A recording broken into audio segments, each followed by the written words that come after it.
here we are to look on to the topic called mercantilism, and this is the part 1 of our discussion of the topic called mercantilism. Let's have a look onto the same. So in the very beginning, we have to understand that as far as economics as a subject is concerned, this has been divided into certain schools of thought. And when we talk about these schools of thought, it will take into consideration some group of people or group of economists coming together with their ideas.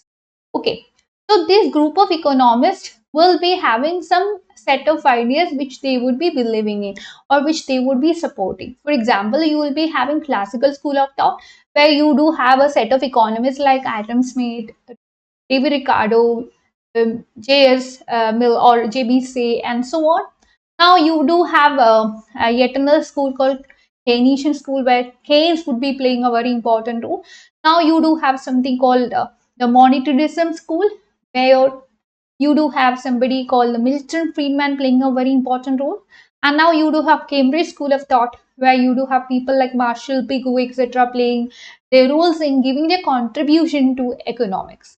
So what I'm telling you here is that whenever we talk about certain schools, it will be having a set of features. So we could find that a set of characters or a set of ideas of these schools would be making it different from some other school. For example, you have classical school of thought. Classical school of thought is not giving emphasis to the role of government in the economy, whereas when you consider the Keynesian school of thought, Keynesian school of thought is giving so much of emphasis to the government intervention in the economy.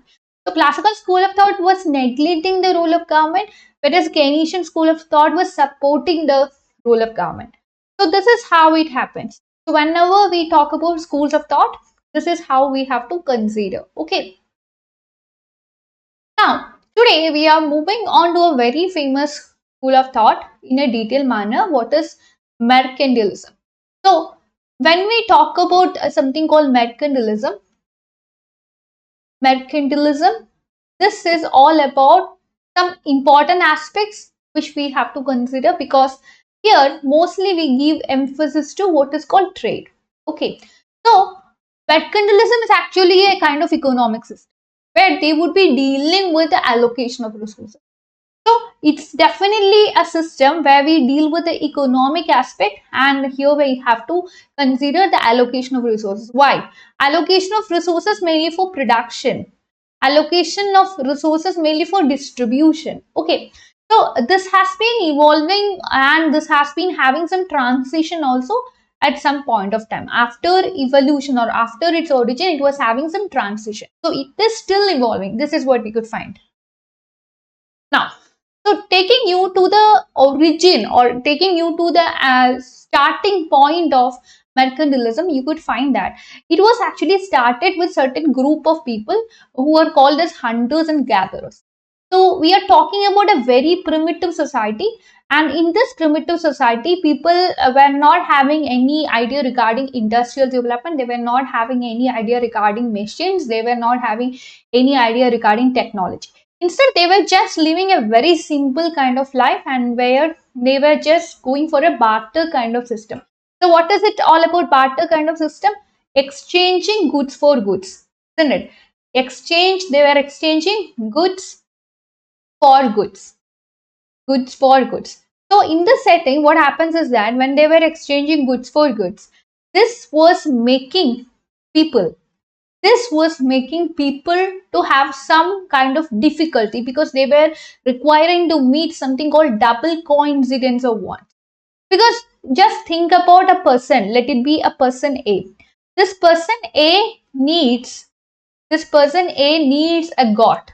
Okay, and this person A, what he has is, he has what is called as a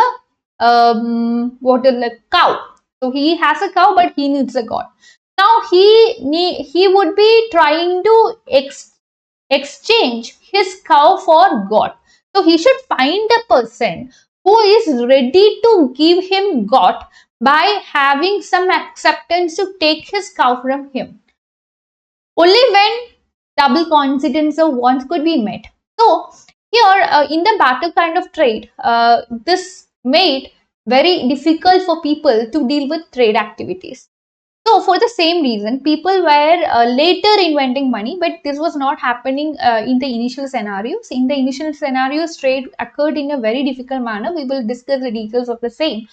So you could find that there existed something called mixed economic systems in this context. That means that the ideologies that we have followed, in this context were having a mixed nature. It was not as such capitalism, it was not as such socialism, it was not as such communism, it was a mix of different ideas.